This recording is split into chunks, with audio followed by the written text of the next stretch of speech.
Esiku Dede Asikoi. Hey guys, it's Adironke again. Today I'm going to sort of go into one of the, rather difficult topics or questions that people have, and some of the answers that are given in response are absolutely, almost all the time when you see people try to explain what it means, they're totally wrong. So I just want to clarify and not undermine people's experiences, but just tell you what the actual truth is from a Yoruba person's perspective. So there's this word, Akata, that African Americans, especially those who sort of consider, America home much more than they would consider Africa, just because it's all that they've ever known, that they've always known, that their parents have always known, that's what I mean. There's this word that, in all honesty, Nigerians mainly would often call them, and it is Akata. Akata, some of you may have heard it. Akata. Now, in and of itself, this word is not a bad word. I'll tell you what it means. There are certain words that people will take that don't even, in and of itself, mean anything in relation to what they're trying to use it to connote, But people often do this thing that they take a word and then they make it a metaphor, literally a name, a noun for something else that doesn't even correlate. Take the words Oni Osho, more commonly, Olosho. Olosho. When you hear Olosho in Nigeria, as at now, it is very likely that someone is saying that to refer to a sex worker. But in and of itself, Olosho doesn't mean sex worker. Oni and Osho are the two words that combine to form Olosho. I'm using this as an example for what I'm about to explain. Oni is the one who has, right? Ni is a verb, it's have. Oni, the one who has. And then Osho is money, and it's also known as Owo. Many people don't know that Osho is Owo. Osho can be wizard, right? Osho can be wizard. Aje is witch. Aje is witch. Osho is wizard. Osho, wizard. Aje, witch. They most often, when you ask them what does Osho mean, they could very quickly say wizard, but they don't know. This is, I think it's in the Ijebu dialect, Osho is money. So if you, I'm not sure if it's Ijebu, but it's like a tribe within Ogun State, within present-day Ogun State. Either way, when you look at names like, Shoyinka, many of us should know Professor Wole Shoyinka. Sho is just a short form of Osho. Shoyinka. Oshoyimika would be if you were to not shorten it, if you were to say the full thing, Oshoyimika, and that is, money surrounds me. So Osho is money. It can also be Owo. Owo is the frequent name that you would hear for money. The synonym for Olosho, of course, would be Olowo, a rich person, someone who has money. So how on earth does that mean prostitute or sex worker?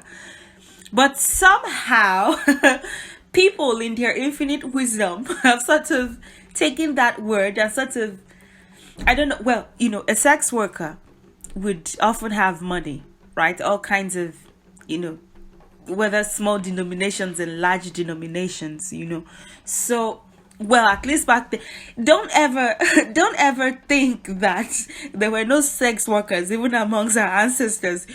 You will be quite surprised how long ago, sex work has existed for. It's one of the oldest professions. If you're one of the people that now consider it a profession. So somehow my people have taken that and then made it. It's just like Ashewo too. I'll make a video on sex work and sort of give you, the juice or the tea on how they are treated in the society and the names they're called and things like that, and how the women tend to be. So anytime I hear the word Olosho, I think of like the woman in the Nine of Pentacles. Now let's smoothly go into what exactly I'm here to talk about, and that is Akata. Akata is a non-domesticated cat. That is what Akata is, a non-domesticated cat. One that lives in the wild. Now, I'll tell you the 3 stages, because there are levels to this. So, the house cat is often called Ologbo. The house cat, the cat that, you probably even sleeps on your bed or sleeps at the foot of your bed or is like always following you around. Or some people have cats that ignore them. My thoughts and prayers are with you. But basically a house cat, he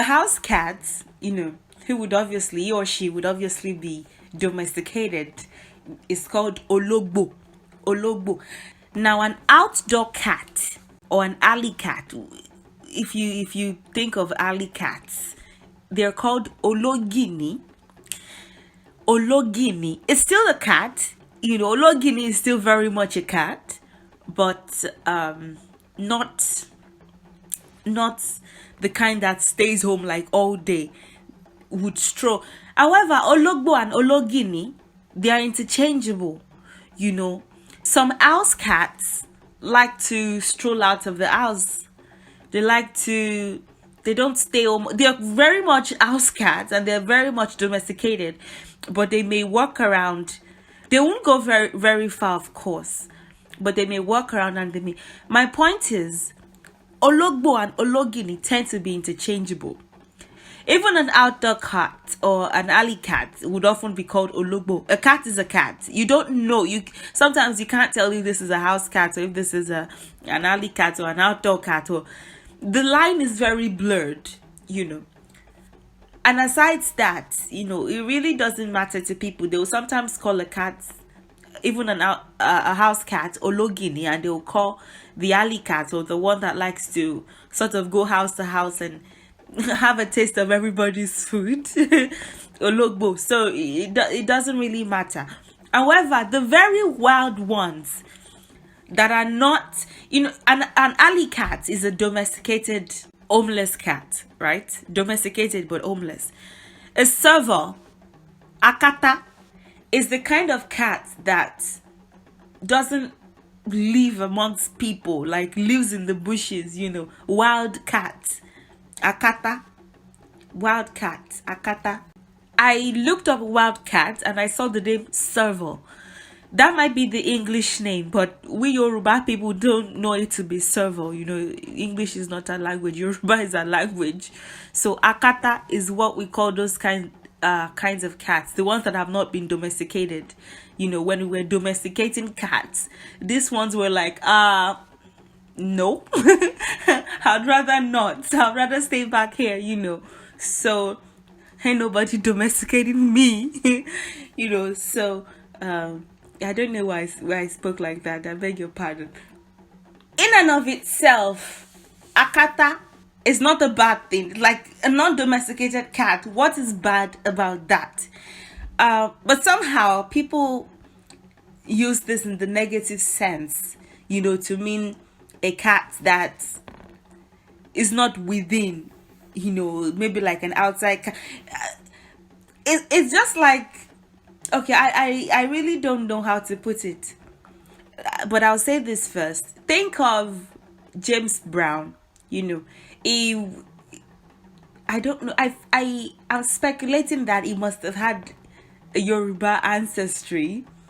Because it looks like he could very well be a Yoruba man, and he did come to Nigeria and he did wear the Yoruba attires. And again, I probably showed this video once in one of my videos, but look at that particular mommy. She'll be a mommy now, but back then, look at that particular sister that like has all her 33 her 33 teeth out. Very pleased to see him. So back to what I'm saying, and what I was saying, there was a time when people like to refer to themselves as cats, especially if you were in a band, or I think, around the 60s, or maybe late 50s, 60s, 70s. It was a cool thing to do, or maybe even up to the 80s, and maybe even up till now in certain settings, people still refer to them as cats. Oh, James Brown and the Cats, cool cats, things like that. So James Brown as a person was very much the kind of person that would not like to, the way he presented himself, like an independent person who didn't need anybody. When I was watching a documentary of him, like even his band members would often feel like this man, like it would maybe sometimes even make them feel like they can be replaced. He couldn't trust that much. But I don't want, his personal life has nothing to do with this video. But I'm just using him as an example of someone who very frequently and proudly referred to himself as a cat. It's not a bad thing to some people. Even with Yoruba, Yoruba people, we like to do that thing. We will refer to ourselves as, elephants, erin. We will refer to ourselves as ekun, tigers. We're fearless, So it's not uncommon for people to refer to themselves as cats or like any kind of animal that they associate themselves with. Somehow, people take this word and they have within the many past decades claim that it means many things. Like if you Google Akata now, even the result that comes up, you're like, that is not true. Let me just clarify that real quick. It doesn't mean cotton picker. It doesn't mean slave. It doesn't mean fox. It doesn't mean like you will see some translations and you're like, what? This has nothing to do with anything. Now, I'm not undermining people's experiences. Sometimes people have used this to mean, and usually, to be very honest with you, even those who have used this word in not exactly the most positive sense, most of them, if not all of them, they don't use it to mean slave or cotton picker. Like that's not true. That's not true at all. It actually is used. I'm going to just tell you the old truth, to mean like, someone abroad who is probably like spoilt, or like basically doesn't have they basically use it to mean someone who is uncultured in the non-Yoruba way, or like if whatever other tribe is using it, non-African, non-Nigerian way, someone that doesn't have our culture, maybe some would even use it to mean someone that is not refined, and most specifically they would be referring to an African American, of course, or talking about someone that doesn't have our culture, maybe someone that is mannerless, someone that, but it has nothing to do with slavery. It's just the point. It's often used in that, spoilt brat that doesn't have the African culture sense, but not slave picker, not definitely not fox, or not like none of the really retarded things that you find online that you go, what? Who told you that? Even some of the men are Yoruba men. When they use the word Akata to refer to, again, I'm spilling the tea, to refer to not African American women, they are basically just using it to insinuate that, she doesn't, and to the average one, they are so submerged in patriarchy that they're using it to infer that she maybe the kind that would not be submissive, to them, whatever the whatever the hell submissive means. They feel, many of them, and I'm going to be very honest, still think that a good wife is the one that would not talk and that would just watch you do whatever you want to do, and would be fine with you taking another wife, or would be fine with you taking her money, or telling her to keep quiet, privately and publicly, and basically someone that they can control and manipulate. They still think that's the ideal. So when they say Akata, especially when they're abroad, they're just, to refer to an African American woman, they're just somewhat negatively, but in my opinion, even positively, using it to refer to a woman that doesn't have that African culture, that, oh, be submissive to the man type culture, and will yell at you and throw you out of her house if you misbehave, especially if she's the reason why you're even able to stay in the country in the first place. So that's basically it. It doesn't mean slave, it doesn't mean cotton picker, it doesn't mean anything. Non-domesticated cat, and the English name for that would be serval. These servals, you can't find them. They are not even common in other parts of Africa. In some other parts of Africa, they are mostly seen in sub-Saharan Africa. They are not like in all parts of Africa.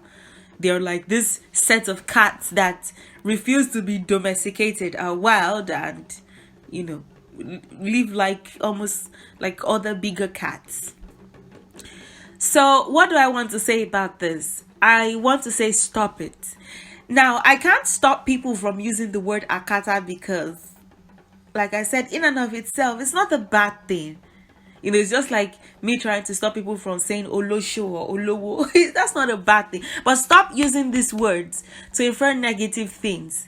If you called me Akata, I would not be mad, to be honest, because I'm presently not living within Nigeria, and I've lost some of the, you see, I don't know if it was Professor Sophie Oluwole that was saying that if there are some parts of your culture that are completely stupid and you sort of decide to hold on to them for some reason, in the exact words she said, you are a foolish idiot. And then basically our words were, if you take all parts of your culture, say, oh, this is the culture that was passed down from me, and you take all of it from your ancestors and don't seek to change or improve anything, you are a stupid idiot. But then if you say, what are the stupid things that the ancestors did, with all respect, ancestors, that should be changed in the 2019, in the 21st century, and you don't do that, you reject everything, she said, you are a compound fool. So you can't take everything, you can't reject everything. You take what you need, you take what promotes growth, spiritual and physical growth. So stop this nonsense. I don't know what the rivalry is about amongst Africans and Africa. Sometimes, and maybe this would be a perfect opportunity to say this. Sometimes I get really tired of this earth. I don't know how many times I've reincarnated and lived as maybe different people with different races at different times, but I am sick of it. Sometimes I just want to go, because humans can be quite stupid. To think that Africans and African Americans would not be cool with one another, despite everything that you've gone through, whether you were, you remained in Africa, or there's sort of this impression that everyone was a king and a queen in Africa, and it's only those who left that, suffered any kind of oppression.